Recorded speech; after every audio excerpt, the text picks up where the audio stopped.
It's April 2017 and members of a local archaeology group called Timescapes are rooting around on a British shore. Their mission? To find and document the remains of World War II defense structures. But what they actually find is something far, far older. The southeast coast of the UK, including the county of Kent, has some gorgeous beaches. Whether shingle or sand, they epitomize the benign beauty of an old-fashioned day and seaside. Waves gently lap, the smell of fish and chips fills the air, beach huts abound and memories are made or revisited. But it wasn't always so peaceful here. During World War II, Kent took a battering. Its proximity to both England and the European mainland, along with its miles and miles of coastline, meant that the county played a big part in the conflict. From getting peppered with flying rocket bombs to being used as a major training ground and staging post for the military, the place is steeped in war history. Moreover, Operation Fortitude, a decoy invasion to trick the Nazis, was launched from the Kent port of Dover in 1944. It sought to persuade the Germans that the Allies' counterattack would land in Calais, France, just across the English Channel. Meanwhile, 185,000 troops were successfully deployed to Normandy. But Kent's importance to the UK goes much further back than World War II. In fact, the county played a vital role in the development of Britain's maritime history. As early as 1567, the town of Chatham was being used as a royal dockyard. Queen Elizabeth I herself even visited in 1573. And the likes of HMS Victory, built at the yard and helmed by one Horatio Nelson, really cemented the country's and the county's naval prowess. The dockyard in Chatham remained in use for over 4 centuries. Such was its place in the British psyche that it even appeared, albeit in disguise, in several Charles Dickens novels. The quintessential British author cemented the yard's place in history. And although it's no longer the powerhouse that it once was, the site does house a maritime museum and even once had a Dickens theme park. The county boasts more recent history too. Those miles and miles of beautiful coastline presented something of a problem when it came to defense.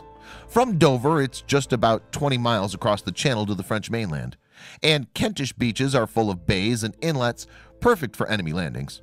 During World War II, the coast needed a military presence in case of invasion, and the form those defenses took have themselves become pieces of archaeological history.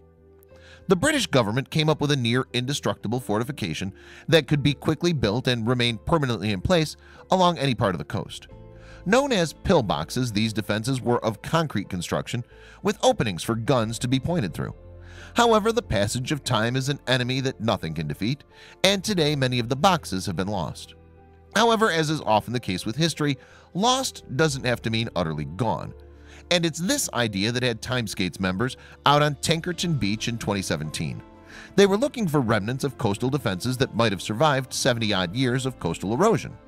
Instead, they found the remains of something centuries older than a pillbox. Sticking out of the mud at low tide were the telltale pieces of timber that signify a shipwreck, and an old one at that. Yes, what the amateur archaeologists had stumbled upon was a vessel that had been built more than 400 years ago.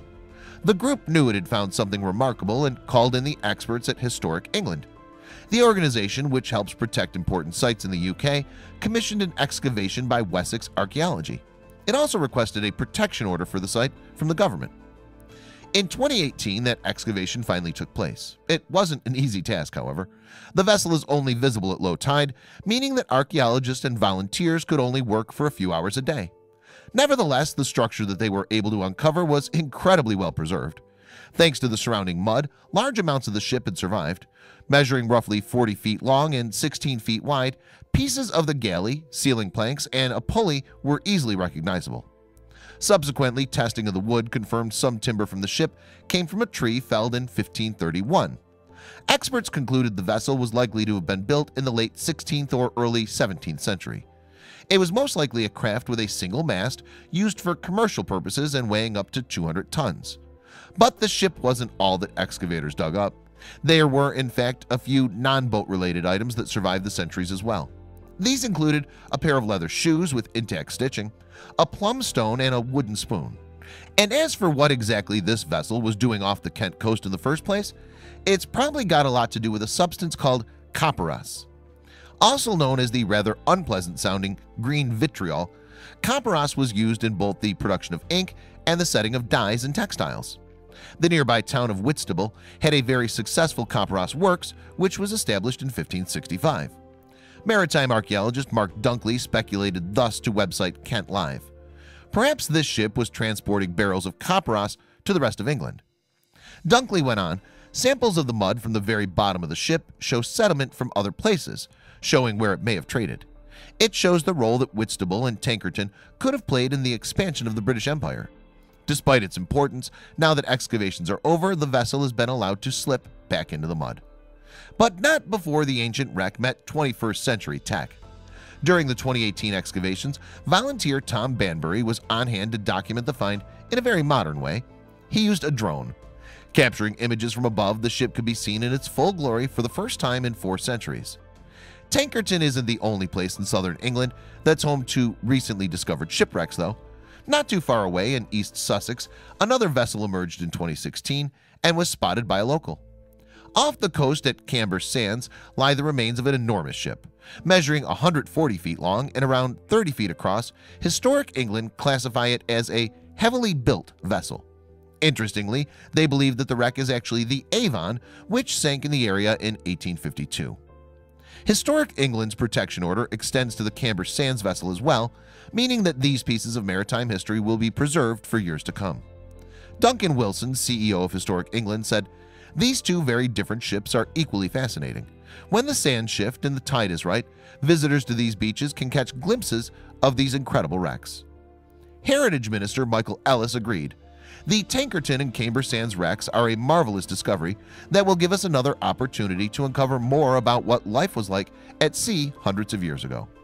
He told the Historic England website, "Both vessels were found by amateurs, and it's somehow gratifying that history just doesn't wait for the experts to show up." From the volunteers' point of view, it was a pretty special time, Kate Forwood told the Wessex Archaeology website following the excavation. And for Wilson, the local community's inclusion made the finds all the sweeter. "I'm delighted that volunteers are so involved," he told the Historic England website in 2018. "So next time you take a trip to the beach, keep your eyes peeled. You never know what you might find."